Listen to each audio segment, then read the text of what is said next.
April 8, 1943. 27,000 feet above Caen, France.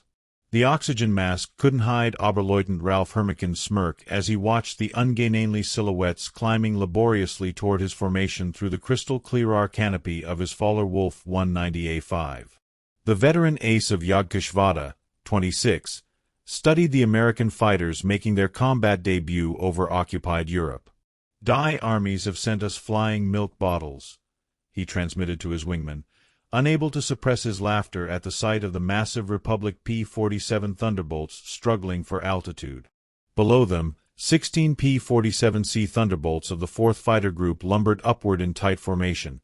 Their 2,000 horsepower Pratt & Whitney R2800 double Wasp engines straining against their 7-ton-on weight.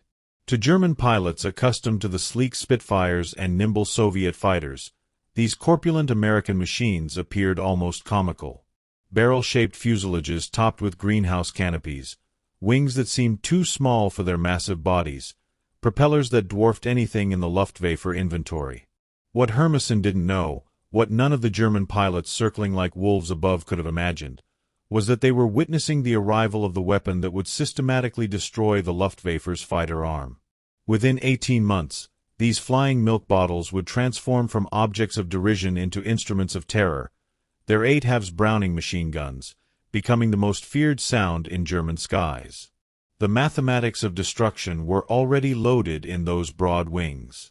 3,400 rounds of ammunition, a combined rate of fire of 6,000 rounds per minute, enough concentrated firepower to saw messes in half in less than 2 seconds.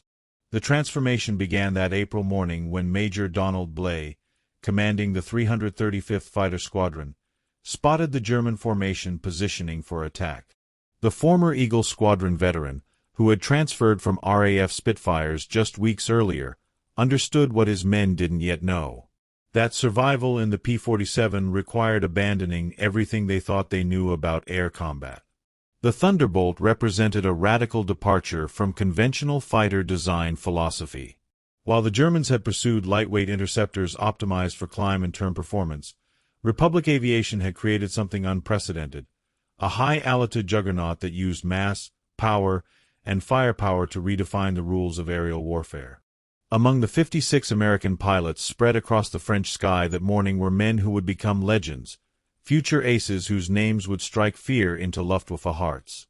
But on April 8, 1943, they were novices in an untested machine, facing the most experienced fighter force in the world. The Germans had been fighting continuously since 1939 with veterans of Poland, France, Britain, and Russia. The Americans had been in combat for exactly 0 days. This story is about how industrial logic defeated tactical brilliance, how quantity and quality merged into overwhelming superiority, and how German pilots' laughter turned to terror as they discovered what synchronized Browning machine guns could do to an aircraft at 400 yards. The Republic P-47 Thunderbolt had emerged from a June 1940 panic. As German fighters swept across France, Alexander Karpf, Republic Aviation's Georgian-born chief designer, received urgent specifications from the U.S. Army Air Corps. They wanted a high-altitude interceptor capable of matching the Luftwaffe's best. What Cartelli designed instead was a monster that redefined the possible. "It will be a dinosaur," Cartelli admitted to his design team. "But it will be a dinosaur with good proportions." The XP-47B prototype that first flew on May 6, 1941 shocked everyone who saw it. At 9,900 empty, it weighed 65% more than its predecessor, the P-43 Lancer. The massive turbo-supercharger system, with its complex ducting running through the rear fuselage, gave it an almost pregnant appearance. Test pilots approaching it for the first time invariably asked the same question: "This thing actually flies?" Not only did it fly, it flew like nothing else at altitude. The Pratt & Whitney R2800 double Wasp engine, an 18-cylinder radial producing 2,000 horsepower, could maintain full power at 27,000 feet where German fighters gasped for air. The turbo-supercharger fed by exhaust gases delivered sea-level performance in the stratosphere where the air was too thin for conventional superchargers. Major Hubert Hub Ska, commanding the 56th Fighter Group training at Bridgeport, Connecticut, initially despised the aircraft. His unit lost 18 pilots and 41 aircraft in training accidents between September 1942 and January 1943. The P-47 killed more Americans in training than Germans would in the first months of combat. It ground-looped on landing, torque-rolled on takeoff, and dove with such enthusiasm that pilots discovered compressibility, their controls freezing as shock waves formed on the wings. But those who mastered it discovered something extraordinary. Lieutenant Robert Johnson, a farm boy from Oklahoma who would become one of America's top aces with 27 victories, described his first flight. It was like strapping yourself to a locomotive. The power was unbelievable. You didn't fly it, you aimed it. The first combat encounters in April and May 1943 confirmed every German prejudice. The P-47s couldn't turn with the Faller-Wolf 190s, couldn't climb with the Messerschmitt 109s, couldn't match their nimble handling at medium altitudes.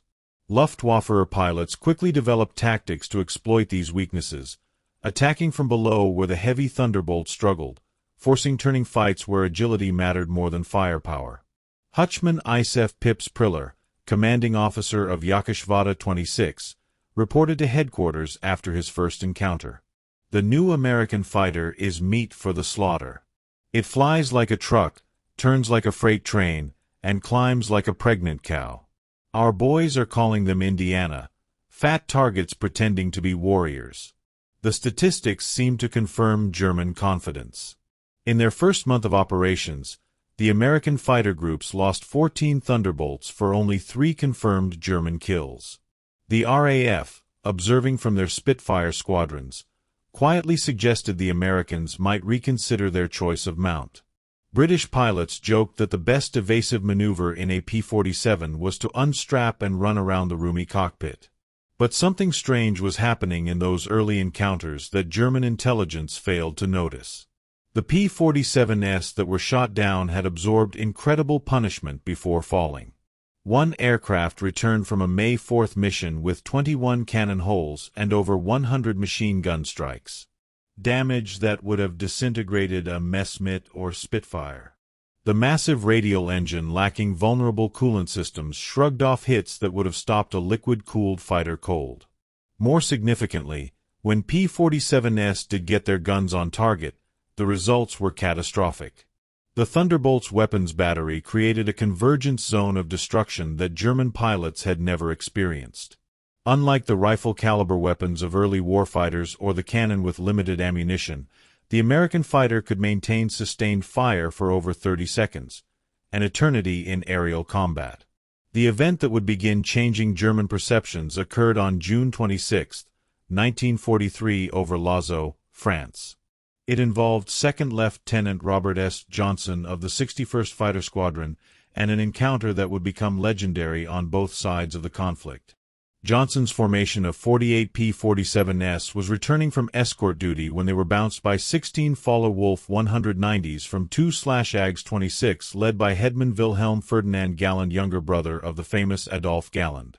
The Germans executed a perfect attack, diving from the sun with overwhelming speed advantage. Johnson's Thunderbolt, flying at the rear of the formation, was caught in the crossfire of multiple attackers, taking catastrophic damage in the first seconds of combat. 2,120 mm cannon shells exploded across his aircraft. The canopy shattered, hydraulic fluid sprayed into the cockpit, the engine cowling was torn away, and fire erupted behind the instrument panel. Johnson, wounded in the nose and leg by shrapnel and bullet fragments, tried to bail out, but discovered the canopy was jammed. A 20 mm shell had exploded in the canopy track, welding it shut. He was trapped in a dying aircraft at 27,000 feet. What happened next defied every assumption about combat damage tolerance. Despite having no forward visibility through the oil-covered windscreen, a barely functioning engine that shook violently and controls that responded only intermittently, Johnson managed to level the aircraft and point it toward England. The P-47 continued flying with damage that would have reduced any other fighter to falling debris. Then it got worse. A lone Focke-Wulf 190 flown by an unknown pilot from 2/JG-26 discovered the crippled Thunderbolt limping toward the channel at less than 170 miles per hour. Historical research has never definitively identified this pilot, though several names have been proposed based on German combat reports from that day. What followed was one of the most extraordinary encounters in aerial warfare. History. The German pilot positioned himself behind Johnson's P-47 and opened fire with his 420 mm cannon and two 13 mm machine guns. Johnson, unable to evade, could only huddle behind his armor plate and pray. The Thunderbolt absorbed the entire cannon ammunition load. Then the German repositioned and fired again, this time with only his machine guns. The cannon ammunition exhausted, the German pilot pulled alongside, staring in disbelief at the flying wreck. Johnson could see his face clearly, young, blond, his expression shifting from confidence to confusion to something approaching fear. The German repositioned and emptied his remaining machine gun ammunition into the Thunderbolt. Still, it flew. He pulled alongside again, shook his head in apparent amazement, gave an informal salute, and peeled away, presumably out of ammunition. Johnson's P-47 landed at Manston with its engine failing on the runway. The crew chief stopped counting bullet holes after reaching 200. One cannon shell had exploded inches from Johnson's head. Another had detonated against the armor plate behind his seat. The engine had taken direct hits. The control cables were partially severed. 3 of the 4 main longerons, the structural backbone of the fuselage, were shot through. Yet, the aircraft had brought him home. The survival of Johnson's aircraft sent shock waves through both air forces. American engineers studying the wreckage realized they had underestimated their own creation. German intelligence receiving combat reports from 2nd Section of Jagdgeschwader 26 initially refused to believe it. No aircraft could absorb that much punishment, but testimony from multiple pilots confirmed the impossible. The Thunderbolt had taken everything the Luftwaffe's best fighter could deliver and survived. By July 1943, American pilots were learning to exploit the P-47's true strengths. Lieutenant Colonel Hubert Zena, the 56th Fighter Group commander, had discovered the secret through brutal trial and error. Don't turn with them. Don't climb with them at low altitude. Use your weight. Use your power. Use your guns. The Thunderbolt's massive weight, initially seen as a disadvantage, became a weapon. In a dive, nothing could catch it. From 30,000 feet, a P-47 could reach 550 miles per hour, faster than any German fighter could achieve, even in a vertical dive. This speed could be converted to altitude in a zoom climb that left pursuing fighters helplessly behind. Captain Walker Bard Mahurin, who would become one of the first American aces in Europe, developed what became known as the boom and zoom tactic, though pilots called it the Thunderbolt turkey shoot. Instead of engaging in traditional dogfights, P-47 formations would climb to 30,000 feet, higher than German fighters could effectively operate. When Luftwaffe fighters appeared below, the Thunderbolts would roll inverted and dive, reaching speeds that made deflection shooting impossible for defending Germans. At the bottom of these dives, the American heavy machine guns would speak. German pilots who survived described it as facing a wall of lead. The combined firepower creating an impenetrable zone of destruction. Aircraft caught in this convergence pattern didn't just fall, they disintegrated. The true revelation of American firepower came during the August 17, 1943 dual raid on Schweinfurt and Regensburg, the deepest penetration into Germany attempted to that date. This mission would demonstrate both the P-47's limitations, its range even with drop tanks, and its terrifying effectiveness when employed properly. Major David Schilling, leading the 62nd Fighter Squadron, encountered a formation of Messerschmitt 110 destroyer aircraft positioning to attack B-17s with their heavy cannon and rocket armament. The twin-engine German fighters, heavily armed but less maneuverable, were the Luftwaffe's specialized bomber killers. Schilling's flight of 4 Thunderbolts rolled into their attack dive from 28,000 feet. Unifizia Heinrich Roth, a gunner in one of the Mi-10s who survived, later recounted in a P interrogation. The American fighters came down like hammers from heaven. I opened fire at 800 m. Good hits. I saw them strike the fighter's wing. The P-47 didn't even wobble. Then he fired. The aircraft ahead of us simply came apart. Not shot down, destroyed. Wings separated from fuselage, tail severed, the crew compartment shredded into metal confetti. In 2 seconds, a 110 became nothing. 8 Mess's 100s and 10s were destroyed in less than a minute. The German pilots had never experienced such concentrated firepower. Each P-47 carried 425 rounds per gun, 3,400 rounds. Total, weighing nearly 900 pounds. At convergence distance, typically set at 300 yards, all 8 guns' ballistic paths intersected in a zone roughly 6 feet in diameter. Anything in that zone faced 100 inches projectiles per second, each traveling at 2,900 foot-pers.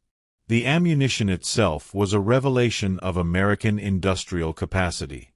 While German fighters struggled with limited cannon ammunition, typically 120 to 200 rounds for a 20 mm weapon, American pilots could maintain fire for over half a minute.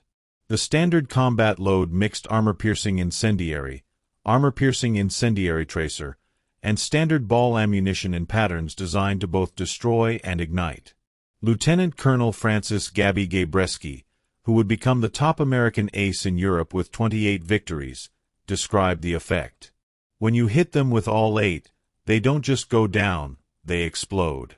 I saw a 109 literally cut in half, the tail falling one way, the nose and wings another. The pilot never knew what hit him. By September 1943, the Luftwaffe was discovering another horrifying reality about the P-47. Its performance improved dramatically with altitude while German fighters suffered. The turbo-supercharged double Wasp engine maintained its rated power output up to 30,000 feet. German fighters relying on single-stage or two-stage mechanical superchargers saw their performance degrade significantly above 25,000 feet. Oberleutnant Hans Philipp, one of Germany's most successful aces with 206 victories, encountered this reality fatally on October 8, 1943. Leading Jagdgeschwader 1 against a B-17 formation at 28,000 foot over Bremen, Philipp found his Faller Wolf 190A6 sluggish and unresponsive in the thin air. The BMW 801 engine, powerful at medium altitudes, was gasping for oxygen nearly 6 miles above the Earth. When P-47s of the 56th Fighter Group dove on his formation from 32,000 feet, the German fighters were sitting ducks. Robert Johnson, now an experienced combat pilot on his way to ace status, was flying at 31,000 feet when he spotted Philipp's distinctive Focke-Wulf with its elaborate nose art. Johnson's combat report was clinical: open fire at 300 yards, 30 degrees deflection. Observed strikes along entire fuselage. Enemy aircraft exploded. No parachute observed. Philipp's death sent shock waves through the Luftwaffe. If one of their best, a man who had survived over 500 combat missions on both eastern and western fronts, couldn't survive against the Thunderbolts, what chance did average pilots have? The German High Command ordered an immediate investigation into the P-47's capabilities. The report delivered to Reich Marshal Hermann Göring in November 1943 was sobering. The Thunderbolt service ceiling exceeded 42,000 feet, higher than any German fighter could reach. Its dive speed approached the sound barrier. Its armor included a 3/8 inch steel plate behind the pilot, 1/2 inch bulletproof glass windscreen, and armored deflection plates around the engine. Most disturbingly, its rugged construction allowed it to absorb damage that would destroy 3 conventional fighters and still return home. In January 1944, a new variant of the P-47 began arriving in England that would complete the transformation from laughingstock to nightmare. The P-47D-22 featured a Hamilton standard hydroatic propeller with paddle blades 13 feet in diameter with broad chord blades that bit into the air like massive OES. The improvement in climb rate was immediate and dramatic. Where earlier Thunderbolts had climbed at an anemic 2,200 feet per minute at sea level, the paddle blade variants could achieve 3,000 feet per minute, matching or exceeding German fighters at most altitudes. The massive propeller also improved acceleration, allowing P-47s to build energy faster in level flight. Hedman Heinz Knoker of Jagdgeschwader 11, a veteran with over 200 combat missions, encountered the new variants in February 1944 during a bomber interception near Hanover. He wrote in his combat diary, "The fat American fighters have learned to climb. We bounced to formation near Hanover, expecting our usual advantage. They turned into us and climbed with us. When we tried to disengage, they followed us up to 30,000 feet. Schmidt was caught and blown apart. Nothing left but smoke and fragments. These are not the same machines we laughed at last year." The paddle blade propeller did more than improve performance. It changed the sound of the Thunderbolt. The distinctive thundering roar created by the blade tips reaching supersonic speeds could be heard from miles away. German ground troops reported being able to identify approaching P-47s by sound alone. A deep, threatening rumble that meant death from above. They began calling it Donnerschlag thunderclap. By March 1944, P-47s equipped with external fuel tanks could escort bombers deep into Germany. The standard configuration carried two 108 gallons wing tanks or a 75 gallons belly tank, extending range to over 1,000 miles. With the paddle blade propeller providing improved performance even when loaded, Thunderbolts could fight on equal terms immediately after dropping tanks. The Luftwaffe's response was to concentrate on the bombers, hoping to inflict enough losses to stop the American daylight campaign. But this required flying through the P-47 escort screen, an increasingly suicidal proposition. German pilots developed a grudging respect that bordered on fear for the big American fighters. Major G.A. Rall, one of Germany's top aces with 275 victories, mostly on the Eastern Front, survived an encounter with P-47s on March 6, 1944 that left him badly wounded. He later recalled in a post-war interview, "We saw them above us, fat silhouettes against the sun." Someone laughed and said, "Here come the flying pigs." Nobody was laughing 30 seconds later. They came down like an avalanche, faster than we could react. The first pass destroyed 3 of our fighters, just gone, transformed into burning debris. Their guns didn't fire in bursts like ours. They poured out solid streams of fire. Getting caught in that stream meant instant death. The escort missions revealed another P-47 advantage: endurance. While German fighters operated at maximum power settings that consumed fuel rapidly, the big American radials could cruise efficiently at high altitude. Thunderbolts could remain with the bombers for hours, rotating top cover while maintaining enough fuel for combat and return. As more P-51 Mustangs arrived to take over long-range escort duties in spring 1944, P-47 units increasingly focused on ground attack, a role that would make them the most feared aircraft in the German arsenal. The transition began in earnest in April 1944 as the Allies prepared for the invasion of France. The Thunderbolt's heavy machine gun battery proved equally effective against ground targets.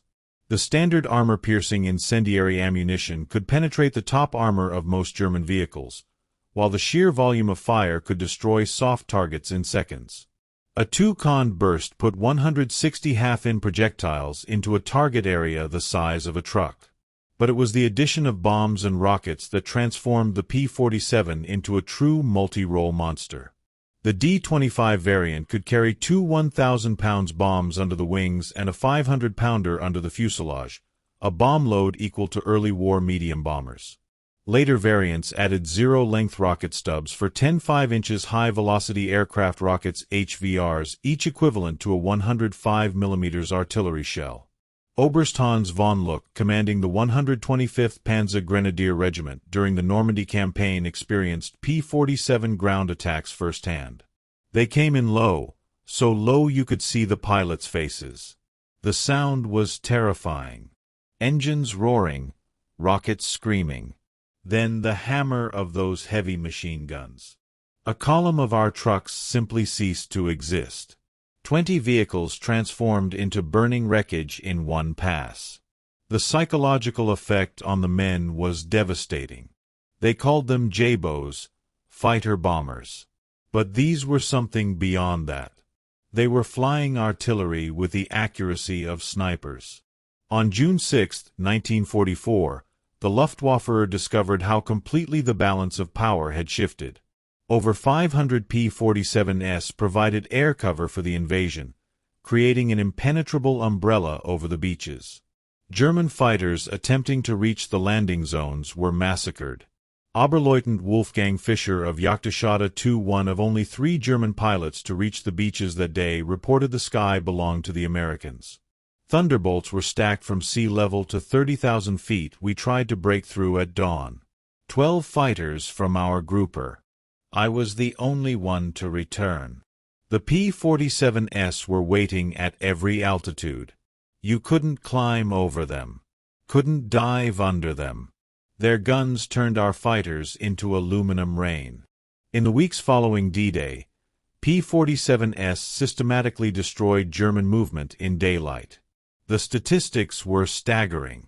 In June alone, 9th Air Force Thunderbolts claimed 651 locomotives, 3,847 trucks, 512 tanks and armored vehicles, and 4,553 horse-drawn vehicles destroyed.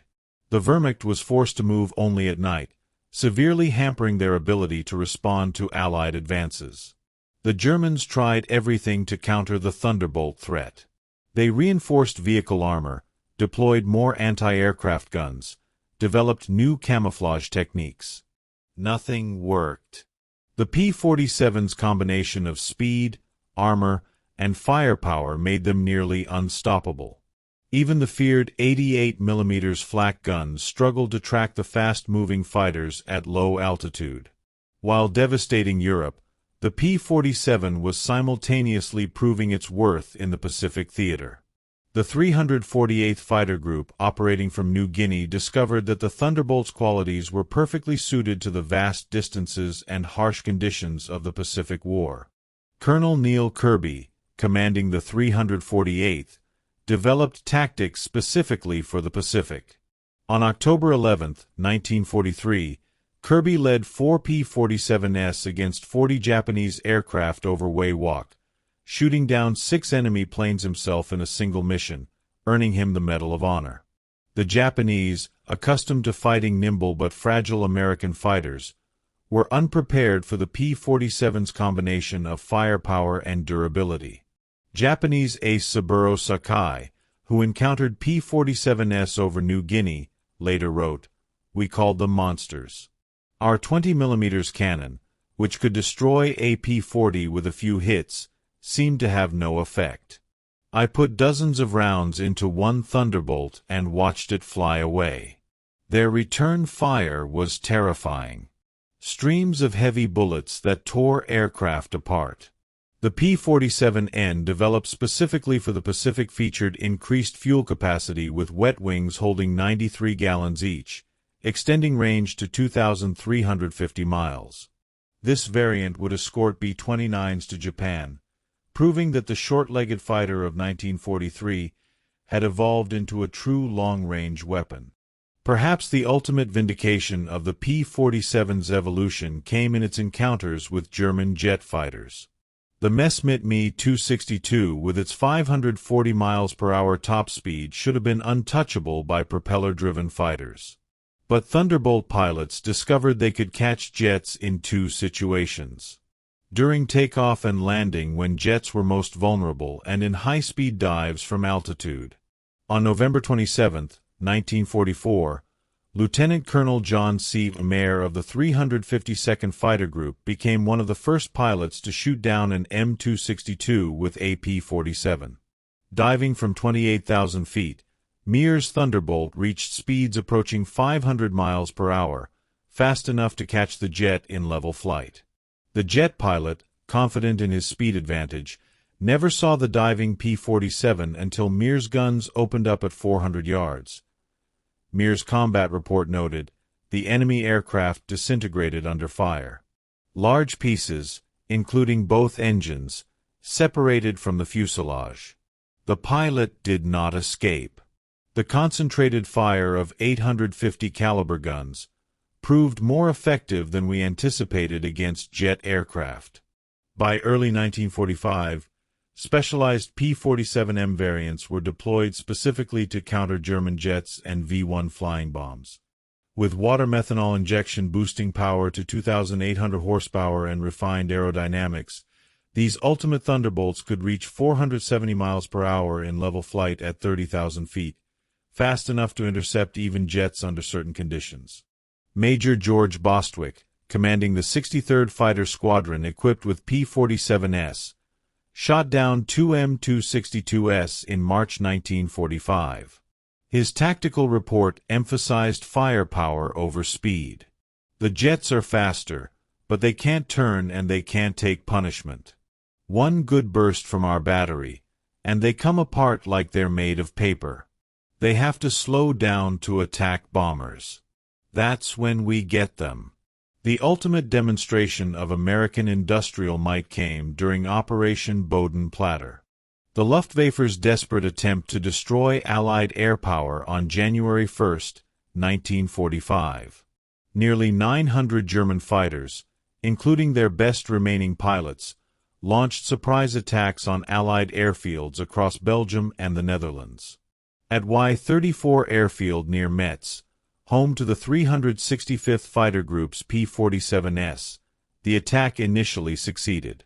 German fighters destroyed 22 Thunderbolts on the ground along with several other aircraft. A captured German pilot brought to the command post pointed at the burning aircraft and taunted, "What do you think of that?" Major George Brooking's response became legendary throughout the 9th Air Force. He pointed to the flight line where ground crews were already pushing damaged aircraft aside and preparing hard stands for replacements.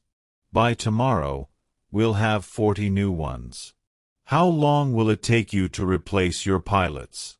The German pilot's smirk disappeared.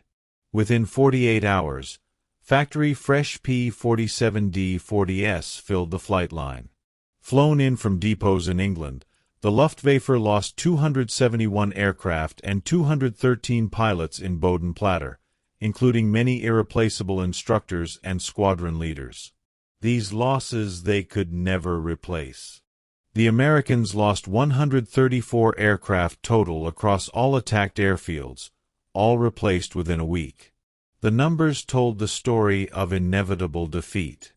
Republic Aviation produced 15,683 P-47s during the war, more than any other American fighter. At peak production, the Farmingdale factory on Long Island completed one Thunderbolt every hour around the clock. The Evansville plant in Indiana, built from empty farmland in 1942, was producing 500 aircraft per month by 1944. Each P-47D required 65,000 individual parts, 8 miles of electrical wiring, 2,000 pounds of aluminum, and 300 pounds of rubber. The engine alone contained 2,400 individual components machined to tolerances of thousandth of an inch. Yet, American workers, many of them women who had never seen an aircraft before Pearl Harbor, assembled these complex machines with precision that exceeded peacetime standards. The ammunition production was equally staggering. Each P-47 sortie required 3,400 rounds of 50 caliber ammunition with hundreds of Thunderbolts flying daily missions. Ammunition consumption exceeded 10 million rounds per month by mid-1944. The Lake City Arsenal in Missouri, one of several ammunition plants, produced 30 million rounds monthly. Each cartridge was manufactured to tolerances measured in 10,000 of an inch, ensuring reliable feeding through the synchronized gun mechanisms. The fuel consumption was enormous. Each Thunderbolt burned 100 gall per hour in normal flight, up to 300 gall in combat with water injection engaged. The 9th Air Force alone consumed over 25 million gallons of aviation fuel monthly by late 1944. All of it shipped across the Atlantic in tankers that were themselves products of American mass production. Even more impressive than aircraft production was pilot training. By 1944, the United States was graduating 30,000 pilots annually from advanced training, more than Germany had trained in the entire war. Each P-47 pilot received a minimum of 400 hours of flight training before entering combat, including 100 hours in advanced fighters. German pilots, by contrast, were entering combat with less than 100 hours total time by war's end. The quality showed in combat. American pilots arrived in Europe trained in formation flying, instrument navigation, gunnery, and tactics. They had practiced against captured German aircraft, understanding their enemy's capabilities and limitations. They knew their aircraft systems intimately, having studied technical manuals that German pilots never received. Lieutenant Eugene Roberts, arriving in England in September 1944, exemplified the American training advantage. I had 420 hours in my logbook, including 75 hours in the P-47. I'd fired at towed targets, practiced deflection shooting, studied gun camera film from actual combat. My first mission, I knew exactly what to do. The German pilot I faced couldn't have had half my experience. It wasn't even a fair fight. In March 1945, Oberstleutnant Isef Priller, the same pilot who had mocked the P-47s as pregnant cows 2 years earlier, was interviewed by German propaganda officials seeking to boost morale. His statement, deemed too demoralizing for publication, revealed the complete transformation in German attitudes. The Thunderbolt is the best fighter bomber ever built.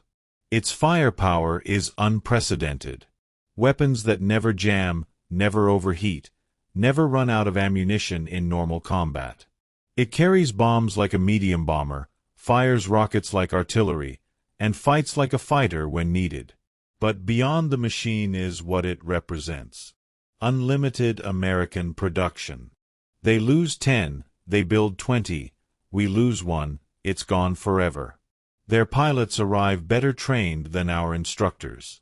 They have fuel for training, ammunition for practice, spare parts for everything.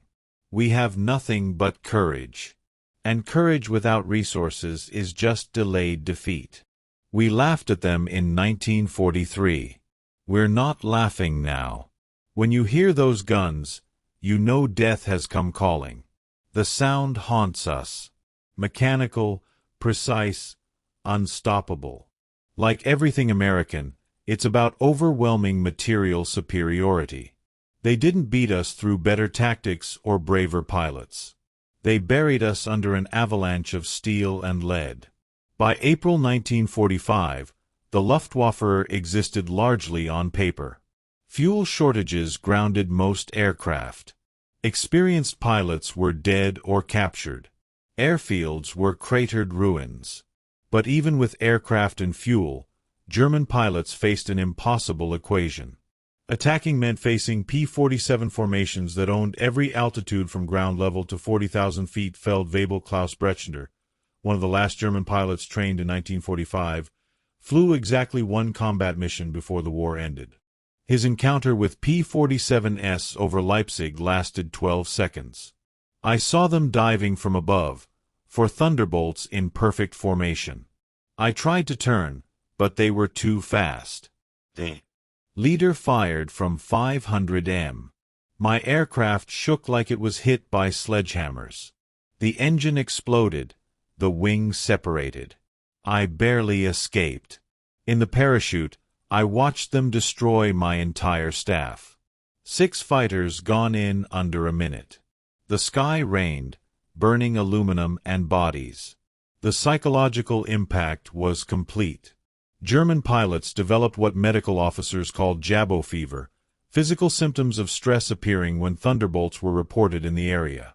Veterans who had faced Spitfires and Hurricanes without fear became physically ill before missions against P-47s. The distinctive thunder of approaching thunderbolts caused panic among ground troops who knew that survival meant finding cover immediately. The final statistics of P-47 operations defied comprehension. In Europe, 3,752 German aircraft destroyed in aerial combat. 3,315 aircraft destroyed on the ground. 86,000 railway cars destroyed. 9,000 locomotives destroyed. 6,000 armored fighting vehicles destroyed. 68,000 trucks destroyed. 60,000 horse-drawn vehicles destroyed in the Pacific. 697 Japanese aircraft destroyed in aerial combat. 150 aircraft destroyed on the ground. 1,500 vehicles destroyed. 150 locomotives destroyed. Countless barges, ships, and installations. The 9th Air Force alone, primarily equipped with P-47s, flew 213,873 combat sorties, dropped 120,000 tons of bombs, fired 135 million rounds of ammunition, and launched 60,000 rockets. The Thunderbolt units achieved a 4.6 to 1 kill ratio in aerial combat while maintaining the lowest loss rate of any Allied fighter-bomber. Behind these numbers lay the human cost. The Luftwaffe lost approximately 28,000 pilots killed in combat against Western Allied forces. Many fell to the concentrated fire of American heavy machine guns. Each loss represented years of training that Germany could never replace.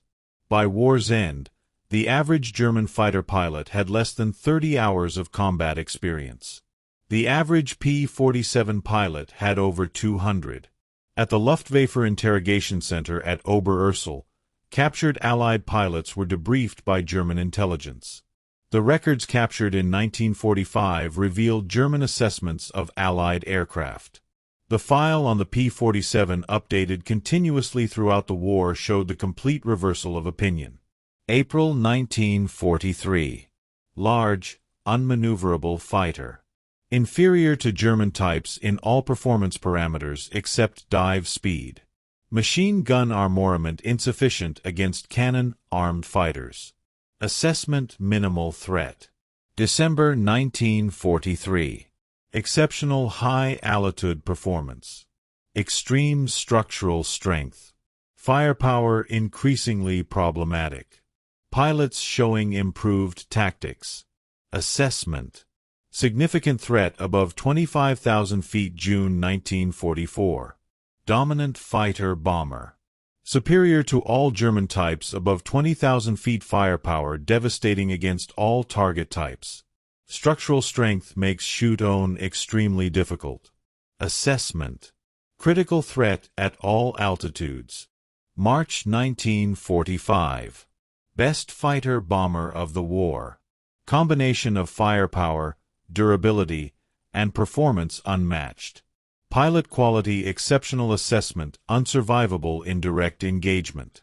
In 1985, at a reunion of German and American fighter pilots in Phoenix, Arizona, former adversaries met in peace. General Lieutenant Adolf Galland, former head of the Luftwaffe fighter arm, was asked about the P-47. His response, recorded on video, captured the complete transformation. "We made a terrible mistake in 1943.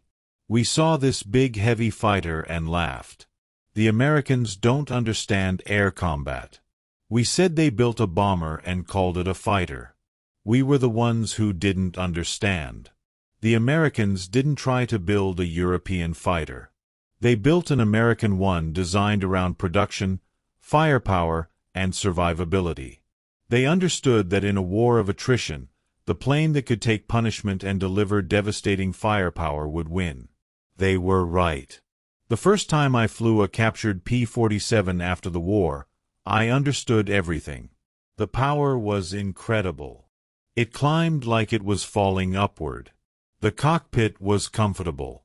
The visibility excellent. The controls precise. It was a pilot's aircraft wrapped in armor.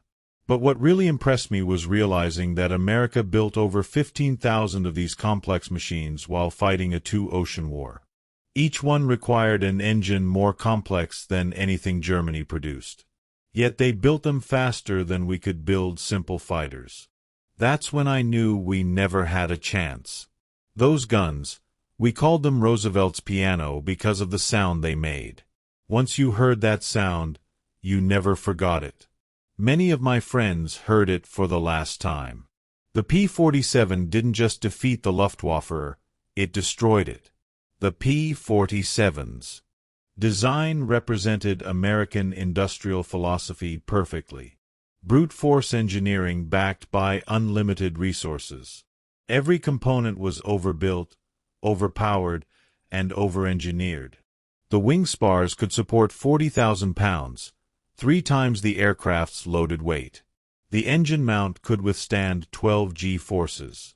The control cables were doubled throughout with automatic backup systems.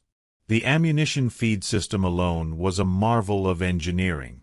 8 separate ammunition boxes, each holding 425 rounds, fed through electric boost motors to prevent jamming during hygiene maneuvers.